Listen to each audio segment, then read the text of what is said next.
Hamba-hamba Allah yang dirahmati oleh Allah Subhanahu wa Ta'ala, kita akan lanjutkan pada part yang ketiga ini, yaitu tentang husnul khotimah. Husnul artinya bagus, khotimah artinya akhir hayatnya. Dengan demikian, husnul khotimah adalah bagus atau baik ketika akhir hayatnya. Inilah harapan kita semua. Allah berfirman dalam surah Al-Fajr, Ya ayatuhan nafsul mutmainnah, wahai jiwa yang tenang, irji'i ila rabbiki radiyatan maradiyah. Kembalilah kepada Tuhanmu dalam keadaan ridho dan diridhoi. Jadi jiwa yang tenang artinya adalah qalbun salim, hati yang bersih, yang tidak ada syirik di sana, tidak ada penyakit-penyakit hati di sana. Dia selalu membersihkan jiwanya, maka matinya husnul khotimah.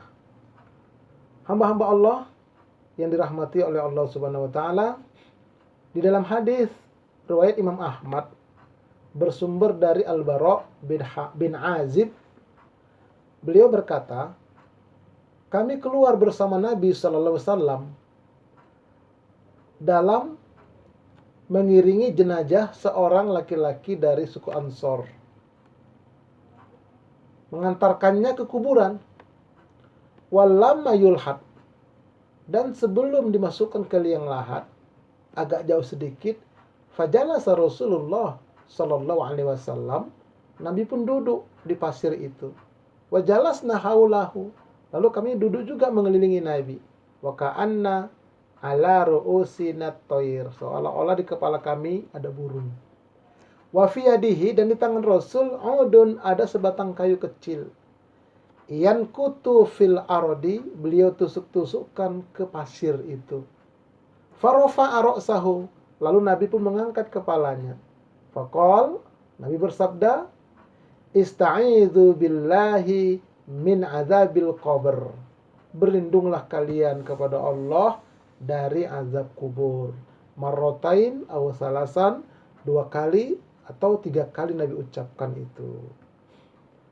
Nah, kemudian summa qal, lalu Nabi bersabda, innal abdal mu'mina, sesungguhnya seorang hamba yang beriman, idza kana finqita'in minad dunya, apabila dia ingin putus hubungan dengan dunia ketika sakaratul maut, wa iqbali minal akhirah, dan akan menghadap hari akhirat, nazala ilaihi malaikah, turunlah kepada dia malaikat-malaikat, minas sama, dari langit, bidul wujuh, dengan wajah yang berseri, wajah yang putih, ka'anna wujuhahum asyamsu, wajahnya itu seperti bersinar bagaikan matahari.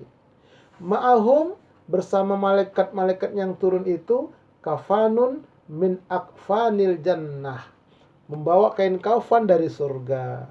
Tidak hanya itu, wahanutun min hanutil jannah, membawa wangi-wangian dari surga. Hatta yajlisu minhu, sampailah malaikat-malaikat itu duduk mengelilingi hamba Allah yang beriman yang sakaratul maut itu. Maddal basar, sejauh mata memandang, banyak mereka.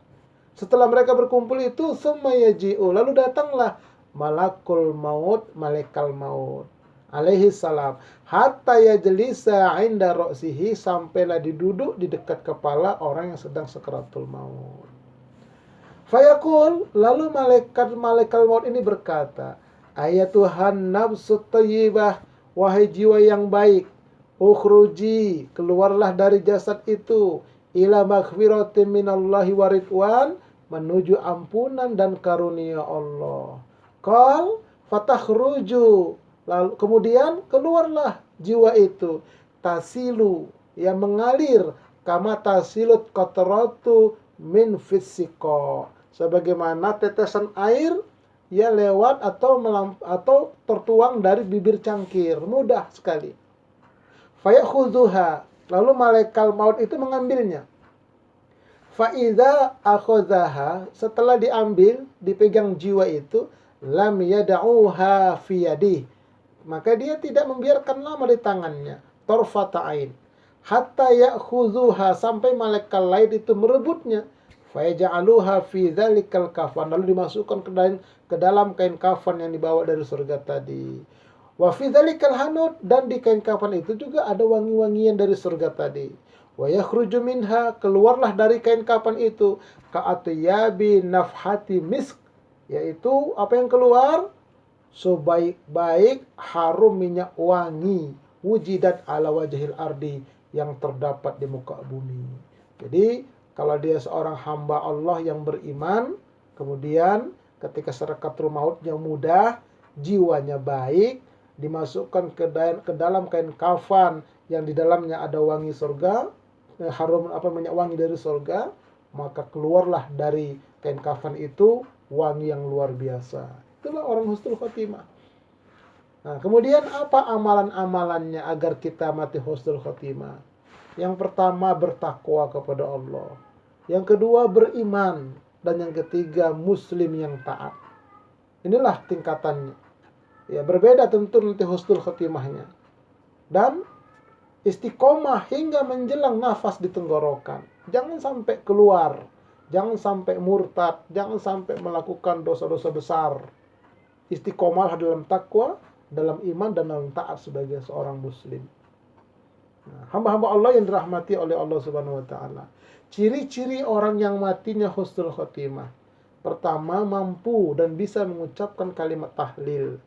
Disebutkan dalam hadis, man kana akhiru kalamihi, barang siapa yang akhir ucapannya ketika mau mati itu terakhir dia ucapkan la ilaha illallah, dakhalal jannah, dia akan masuk surga. Nah, jadi ada yang bilang, kalau gitu Ustadz, nggak usah sholat, nggak apa-apa dong, nanti waktu mau mati kita mengucap saja. Tidak bisa, karena yang kita ucapkan itu tergantung kebiasaan kita sehari-hari.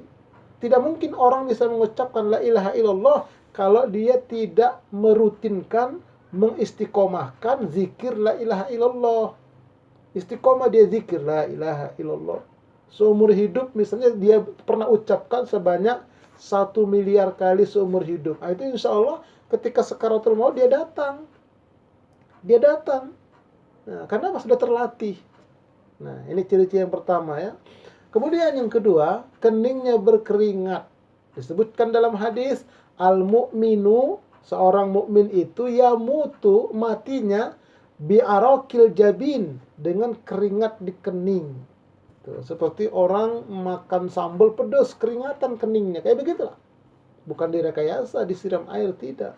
Tapi betul-betul berkeringat kening. Ini ya yang kedua. Kemudian yang berikutnya lagi, mati syahid. Disebutkan dalam hadis, asyuhada'u khamsatun. Orang yang mati syahid itu ada 5. Yang pertama, al-mata'un. Orang yang terkena ta'un. Yang kedua, al-mabtun, orang yang sakit perut. Yang ketiga, al-ghariku, orang yang tenggelam. Yang keempat, wasahibul hadmi, orang yang tertimpa reruntuhan, terjadi gempa tertimpa.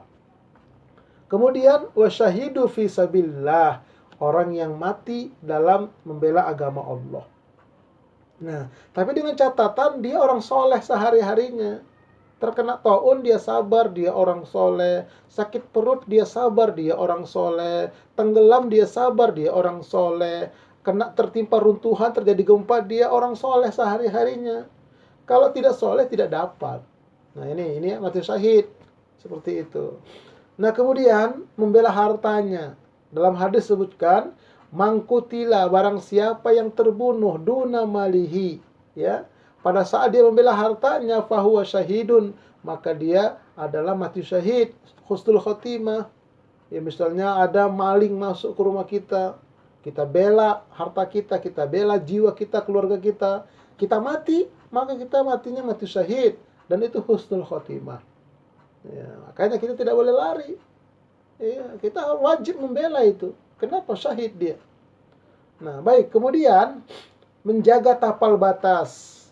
Nah, jadi Ribatu yaumin wa lailatin khairum min siyami syahrin wa qiyamihi. Menjaga tapal batas 1 hari 1 malam itu lebih baik daripada puasa 1 bulan beserta dengan sholat tahajudnya. Wa imata, dan apabila mati, jaro alaihi amaluhu, maka dia pahalanya mengalir kepada dia. Ya, alladzi kana ya'maluhu wa ujriya alaihi rizquhu, ditambah lagi rezekinya oleh Allah, wa aminal fattan, dan dia aman dari pertanyaan kubur. Nah, siapa contohnya? Contohnya misalnya yang jaga malam, jaga keamanan kampung, seperti itu. Dengan sehari-hari dia beriman tentunya. Sehari-hari dia beriman, dia belajar agama, dia amalkan agama. Dia orang soleh. Tugasnya itu, dia mati, maka dia mendapatkan matinya husnul khotimah. Nah, kemudian melahirkan anak. Nah, ini Nabi pernah bertanya kepada para sahabat, "Atadari man syuhada'u ummati?" Tahukah kalian siapa itu orang yang mati syahid dari umatku? Qalu, mereka menjawab, qatlul muslim syahadah, yaitu terbunuhnya seorang muslim fisabilillah, itu adalah syahadah, itu mati syahid. Kata Nabi, inna syuhada ummati idzan laqalilun. Kalau hanya itu sedikitlah umatku. Tetapi kata Nabi, qatlul muslim syahadah, wa ta'un, orang yang terkena ta'un dia sabar, syahadah juga, itu mati syahid. Wal mar'atu, seorang ibu, yaqtuluha waladuha jam'a syahada. Seorang ibu yang mati ketika melahirkan anaknya itu adalah mati syahid, dalam arti kata husnul khotimah, asalkan sehari-harinya dia orang yang ahli ibadah. Nah, berikutnya adalah meninggal saat beramal soleh. Disebutkan dalam hadis, ya, kata Rasulullah sallallahu alaihi wasallam, man qala la ilaha illallah qala hasanun ibtiga wajhillahi khutima lahu biha dakhalal jannah. Siapa yang selalu mengucapkan la ilaha illallah, mengharapkan pahala dari Allah, lalu dia tutup, ya, terakhirnya dia matinya juga mengucapkan itu, maka dia mendapat balasan surga. Wa man shoma yauman ibtigha wajhillah. Siapa yang puasa 1 hari mencari pahala dari Allah, khutima lahu biha dakhalal jannah. Lalu dia mati ketika puasa itu, balasannya surga. Wa man tasaddaqa bi shadaqatin. Siapa yang sedekah dengan satu sedekah, ibtigha wajhillah, mengharapkan pahala Allah, khutima lahu biha. Lalu dia mati dalam bersedekah itu, dakhalal jannah, masuk ke dalam surga. Jadi intinya apa? Sedang beramal soleh, kita mati, maka itu adalah husnul khotimah dan akan dimasukkan ke dalam surga. Oleh karena itu, ayo sama-sama kita beramal soleh, tinggalkan perbuatan maksiat sejauh-jauhnya. Hamba-hamba Allah yang dirahmati oleh Allah Subhanahu wa taala, baik untuk mendukung program Majelis Studi Dakwah Terapan ini, sekali lagi dengan kerendahan hati subscribe-nya dan share-nya. Kemudian kritikan, saran dan pertanyaan silakan dihubungi nomor saya. Lalu untuk melihat video-video kajian sebelumnya, silakan kunjungi ke channel saya. Dan kita insya Allah akan lanjutkan pada part yang keempat insya Allah.